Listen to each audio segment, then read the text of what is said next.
Hello everyone, खमा खड़ीसा आप सभी लोगों का मेरे चैनल में स्वागत है। तो फ्रेंड्स, मैं आपसे उम्मीद करती हूँ कि आपकी तैयारी अच्छे से चल रही होगी और आप अपने पूरी पढ़ाई में मन लगाकर अपनी तैयारी कर रहे होंगे। तो फ्रेंड्स, आपसे मैं डिस्कस करना चाहती हूँ कि जैसे जैसे एग्जाम का टाइम पास आता जा रहा है, हमारे मन में जो हमारी थिंकिंग है वो थोड़ी सी बढ़ती जा रही है कि क्या हम 40% ला पाएंगे दोनों सब्जेक्ट में, दोनों पेपर में, क्योंकि हमारे दो पेपर होते हैं, जीके फर्स्ट पेपर और सेकेंड पेपर अपने सब्जेक्ट का। तो बस मन में एक यही हमारे मन में आती है ये बात, और हर एक एस्पिरेंट्स के मन में आती होगी कि क्या 40% वाला जो है वो आंकड़ा हम पार कर पाएंगे। तो फ्रेंड्स, सबसे पहले मैं आपको बताना चाहती हूँ कि 40% वाला आंकड़ा ही हमें पार करना है। अभी हमें अपने टारगेट को इतना आगे नहीं बनाना है कि हम अपना टारगेट 70, 75 या 80 लेकर चले, है ना, क्योंकि 40% अभी हमें पास होने के लिए चाहिए। और अभी हम उस स्थिति में हैं क्योंकि हमने तैयारी शुरू की है जीरो लेवल से। तो अभी हम उस स्थिति में है कि हमें 40% वाला जो आंकड़ा है उसको पार करने के लिए मेहनत करनी है। जैसे ही हम वो आंकड़ा पार कर लेते हैं, उसके बाद में हम हमारा नेक्स्ट टारगेट बनाएंगे 70% या 75% का, क्योंकि इससे ज्यादा तो पॉसिबल भी नहीं है, क्योंकि जिस तरह से आजकल पैटर्न आने लग गया है एग्जाम में। बस आपको कहना चाहूंगी, जीके फर्स्ट पेपर में आप सबसे ज्यादा जो सबसे बड़ा रेशो आपको बताऊंगी राजस्थान जीके का है, जो कि 80 नंबर तक है। और जो साइकोलॉजी है वो भी अब आपको पढ़ना शुरू कर देना है। तो एक तो राजस्थान जीके का पेपर है वो 80 नंबर का है, और साथ में ही हमें साइकोलॉजी वाला पार्ट भी शुरू कर देना है, क्योंकि अब आप जिस टॉपिक को पढ़ रहे हैं ना, तो उसके बारे में आपको थोड़ा सा चिंतन मनन करने की जरूरत है। ऐसा मैं क्यों कह रही हूँ, जैसे कि मान लो आपने कोई टॉपिक पढ़ा, तो मात्र 10 मिनट खुद को दीजिए और सबसे पहले आपको उस टॉपिक के बारे में सोचना है कि मैंने इस टॉपिक में क्या क्या पढ़ा है। और टॉपिक को पढ़ने के बाद में खुद से चिंतन मनन करते हुए पढ़ना है, और उसके बाद में हमें खुद से करने हैं थोड़े से सवाल कि किस राइटर ने क्या कहा था, या कोई भी जो राइटर है उनकी बुक का नाम क्या है, ये इन्होंने किस बारे में हमें बताया है। इस तरह से हम अगर चिंतन मनन करते हुए पढ़ेंगे ना, तो बहुत सारी बातें हैं वो हमारे माइंड में स्थिर होती जाएगी और धीरे धीरे हम उनको भूलने नहीं लगेंगे, वो हमेशा हमें याद रहेगी।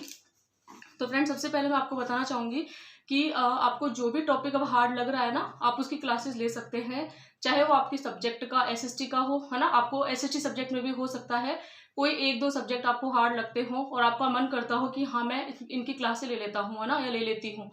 तो आपको कहना चाहूंगी, इस दौरान जब भी आप क्लासेस लेते हैं ना, तो घर के काम करने के दौरान ही क्लासेस ले। उससे क्या होगा, हमारा जो बुक्स वाला टाइम है ना, वो थोड़ा सा और बच जाएगा और हम सेल्फ स्टडी ज्यादा कर पाएंगे। और जो क्लासेस होती है वो तो हम घर का काम करते हुए ले सकते हैं। मैं मानती हूँ हमारा थोड़ा सा ध्यान घर के काम में जाता है, लेकिन जो 50% हमारा माइंड है वो क्लासेस में भी रहेगा। ऐसा मैं आपको विश्वास दिलाती हूँ।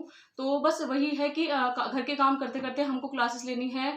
और जो आराम से क्लासेस लेना चाहते हैं कि हाँ हमें घर के काम के बिना ही क्लासेस लेनी है, वो वैसे भी ले सकते हैं। लेकिन एक मैं तरीका बता रही हूँ जिससे कि क्या होगा, हमारा सेल्फ स्टडी के लिए या फिर हमको हमारी बुक को पढ़ने का टाइम थोड़ा ज्यादा मिल जाएगा। बस यही बात ध्यान रखना कि पहले हमें 40% वाला आंकड़ा कवर करना है अभी, क्योंकि हमने जीरो लेवल से शुरुआत की है। कोई हम बहुत ज्यादा ज्ञानी नहीं है, बहुत लंबे समय से हम तैयारी नहीं कर रहे हैं कि एक साथ हम 70 या 75% का टारगेट बनाकर उसमें लग जाएं।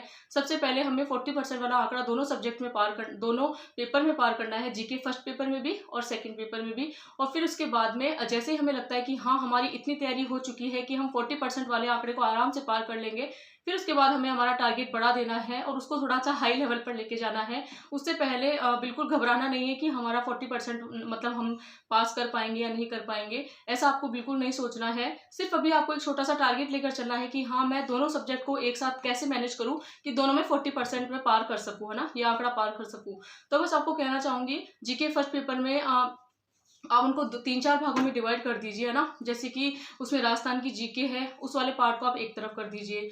वर्ल्ड की ज्योग्राफी है ना, और जो इंडिया की ज्योग्राफी है उसमें उनको आप एक तरफ कर दीजिए। उसमें इकोनॉमिक्स का पार्ट है, उसका एक पार्ट डिवाइड कर दीजिए, और साथ में जो साइकोलॉजी है उसका एक पार्ट, है ना। और साथ में है करंट, जो कि हम डेली पढ़ते जाएंगे। तो करंट को इतने आपको हेडेक लेने की जरूरत नहीं है। अगर आप करंट डेली 15 मिनट भी पढ़ते हो ना, आपके लिए बहुत ज्यादा फायदेमंद है, क्योंकि धीरे धीरे वो बातें हमारे माइंड में स्थिर होती जाएगी। तो करंट्स का आपको टेंशन नहीं लेनी है। और या फिर आप करंट की घर के काम करते हुए क्लासेस ले सकते हैं, आधा पौन घंटे। आपको क्लासेस का अगर मैं नाम बताऊं तो नानक क्लासेस करके भी आती है उन सर की, तो वो भी बहुत अच्छी करंट अफेयर्स की क्लास देते हैं। और साथ में आपको मैंने नोट्स की पीडीएफ के लिए टेलीग्राम चैनल बता ही दिया है, गणपत सिंह राजपुरी सर का, जो कि राजस्थान करंट अफेयर्स की पीडीएफ हमें उपलब्ध कराते हैं। तो आप उनको फोटोकॉपी करके अपने पास रख सकते हैं, तो आपका करंट का मैटर तैयार हो जाएगा। इसके अलावा आपको मैंने बता रखा है मार्केट में मुम्मल, क्रोनोलॉजी और जो सूजस है उसको भी आप पढ़ सकते हैं। तो इस तरह से हम जीके फर्स्ट पेपर को इस तरह से तैयार करेंगे। और हमारा जो सेकंड पेपर है सब्जेक्ट वाला, उसमें क्या है, जो भी आपको टफ सब्जेक्ट है ना उसको थोड़ा सा ज़्यादा टाइम देना है। जो बुक आपको हार्ड लगती है या फिर जिसमें आपको लगता है कि टाइम ज़्यादा लगेगा, है ना, तो उस वाले टॉपिक को थोड़ा सा हमें ज़्यादा पढ़ना है अभी। और जो हमें लगता है कि हाँ ईजी है, और बहुत सारे इसमें 3-4 सब्जेक्ट ऐसे हैं जो ईजी हैं, जिनको हम आसानी से कवर कर सकते हैं। लेकिन उसमें जो डेफिनेशंस हैं, राइटर के नाम हैं, जैसे कि पॉलिटिकल साइंस में, पब्लिक एडमिनिस्ट्रेशन में, और फिलोसॉफी में भी कुछ है राइटर्स वगैरह के नाम, है ना, तो इनको क्या कर, सोशलॉजी में, तो इनका क्या है, हमें बहुत अच्छे से इनको याद करना है, क्योंकि बहुत सारी परिभाषाएं हमसे पूछी जाती है सेकंड पेपर में, बहुत सारे राइटरों के नाम पूछे जाते हैं, किसने कौन सी किताब लिखी ये हमसे पूछा जाता है।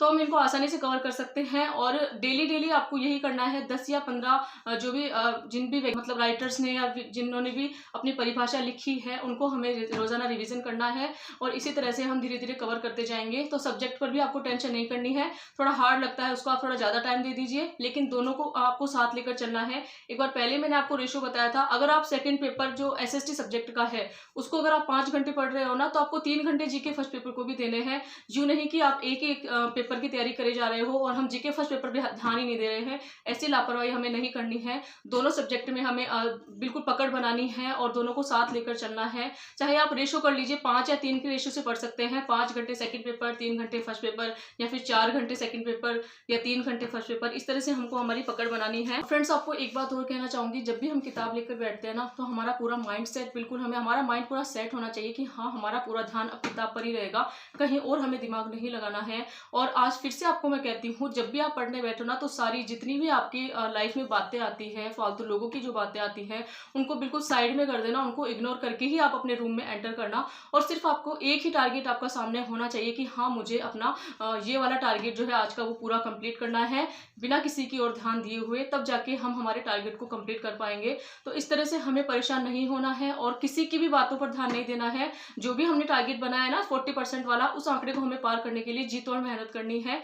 और बस मैं ये आपको कहना चाहूंगी कि जो 40% वाली टेंशन होती है ना, बहुत सारे एस्पिरेंट्स को होती है, और इस चक्कर में वो बहुत ज़्यादा स्पीडली पढ़ते जाते हैं। और जो चिंतन मनन वाली जो स्टडी होती है ना, उसको तो वो करते ही नहीं है। उनको लगता है कि बस मैं 1-2 बार कैसे कैसे रिविजन कर लूँ और फटाफट मेरा सिलेबस हो जाए। तो इतनी भागादौड़ी नहीं करनी है आपको, ऐसी हड़बड़ाटी भी नहीं करनी है। आराम से तसल्ली से आपको अपने दोनों पेपर को साथ लेकर चलना है और दोनों में ही अपनी पकड़ बनानी है हमें मजबूत। बहुत सारे एस्पिरेंट्स ऐसे हैं जिनका सब्जेक्ट बहुत अच्छा होता है, लेकिन वो जीके फर्स्ट पेपर अपनी पकड़ नहीं बना पाते हैं। तो बस आपको कहना चाहूंगी आज से कि आपका जो भी सब्जेक्ट वीक है, जो भी आपका पार्ट वीक है ना, तो आपको उसको स्ट्रॉन्ग करने की जरूरत है। तो फ्रेंड्स, आपसे एक बात और कहना चाहूँगी, जैसे जैसे एग्जाम पास में आते हैं ना, तो हमें थोड़ी सी ये लगने लग जाता है, या फिर कहीं ना कहीं हमारा जो मोटिवेशन वाला स्तर है वो थोड़ा नीचे डाउन होने लग जाता है, और हमें एक ही टेंशन लगती है कि सिलेबस इतना सारा है और क्या हम इसको कवर कर पाएंगे एग्जाम से पहले। तो आपको कहना चाहूँगी, घबराने की बिल्कुल ज़रूरत नहीं है। हम एग्जाम से पहले आसानी से अपने सिलेबस को कवर कर लेंगे। किस तरह से क्या स्ट्रेटेजी हमारी रहेगी वो आपको मैं किसी नेक्स्ट ब्लॉग में बताऊंगी, लेकिन अभी आपको इतना सा कहना चाहूंगी कि जैसे जैसे हमारे एग्जाम पास आते जा रहे हैं ना, तो हमें हमारी पढ़ाई की जो रफ्तार है उसको थोड़ा सा तेज करना होगा, थोड़ा सा हमें अपनी स्पीड बढ़ानी पड़ेगी। जिस टाइम, जैसे कि आप इतने दिन 5 घंटे पढ़ाई कर रहे थे, आपको थोड़ा सा 1 या 1.5 घंटा बढ़ाने की जरूरत है। तो अपनी पढ़ाई को थोड़ा सा आपको बढ़ाना है, और क्योंकि उससे ये होगा कि हमारा सिलेबस हम आसानी से कवर कर पाएंगे। और अभी तो हमें साथ में एमसीक्यू वगैरह भी साथ में करने हैं, टेस्ट वगैरह भी देने हैं, सिलेबस को भी कंप्लीट करना है, बहुत सारी चीजें हैं। लेकिन फिर भी बिना किसी टेंशन के आप सबसे पहले अपने टॉपिक को समझ आधारित बनाइए कि हाँ इस टॉपिक को मैंने अपने समझ के आधार पर अच्छे से मैंने पकड़ मजबूत बनाई है। इस टॉपिक पे मैंने मतलब मुझसे कोई भी अगर कोई भी क्वेश्चन पूछेगा तो मैं उसका हर हाल में आंसर कर पाऊंगा या कर पाऊंगी।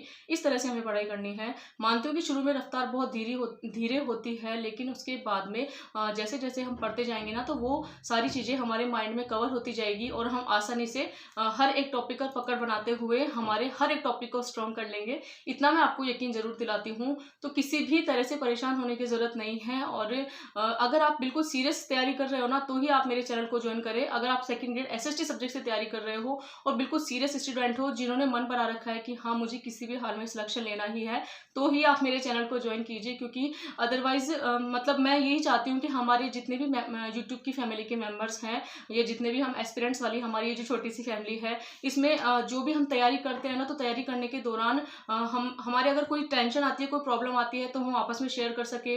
ये वो चैनल मैंने मतलब मेरा मन करता है कि हाँ इस चैनल को हम इस तरह से बनाएं कि यहाँ पे किसी के लिए कोई ईर्ष्या जलन ना हो, या फिर किसी का सिलेक्शन हो जाए तो ना हम उससे चिढ़े, ना हम उससे हमारे अंदर उसके प्रति कोई जलन की भावना हो। मैं ये चाहती हूँ कि हमारा ये चैनल है ना, वो बिल्कुल एक परिवार की तरह होना चाहिए, जहाँ पर किसी का भी सिलेक्शन हो लेकिन खुशी सबको होनी चाहिए। बस मेरा यही मानना है। और बाकी आप लोग अपनी तैयारी अच्छे से करते रहिए, और आपको अगर और कोई क्वेश्चंस पूछने हैं, कोई सवाल पूछने हैं, तो आप मुझे कमेंट्स कर सकते हैं। मैं बहुत कोशिश करती हूँ आपके कमेंट्स का रिप्लाई करने की, और आगे भी करती रहूँगी, क्योंकि पढ़ाई करने के दौरान बहुत सारी टेंशन्स हमें होती है, बहुत सारी प्रॉब्लम्स हमें आती है। तो इसी दौरान अगर आपको कोई ऐसी बात है कि हाँ, आपको इस चीज़ में प्रॉब्लम आ रही है, या फिर ऐसा कि आपको लग रहा हो कि पढ़ाई में मन नहीं लग रहा है, तो आप मुझे बता दीजिए या कमेंट्स कर देना, मैं आपको रिप्लाई ज़रूर करूँगी। कल एक कमेंट्स भी आया था कि मन नहीं लग रहा है जी।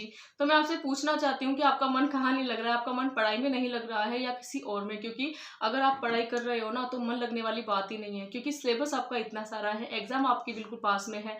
और अगर आपका अभी भी मन नहीं लग रहा है ना, इसका मतलब ये है कि आपका ध्यान कहीं और जा रहा है, या फिर आप अपने मन को कहीं और भटका रहे हो। तो अगर आपको रियल में सिलेक्शन लेना है ना, तो थोड़े दिन आप अपने मन को या आपके माइंड को स्थिर कीजिए और बुक पर अपना ध्यान लगाइए। मैं आपको विश्वास दिलाती हूँ कि आप अपने टारगेट को बहुत जल्द कंप्लीट कर लोगे इस तरह से।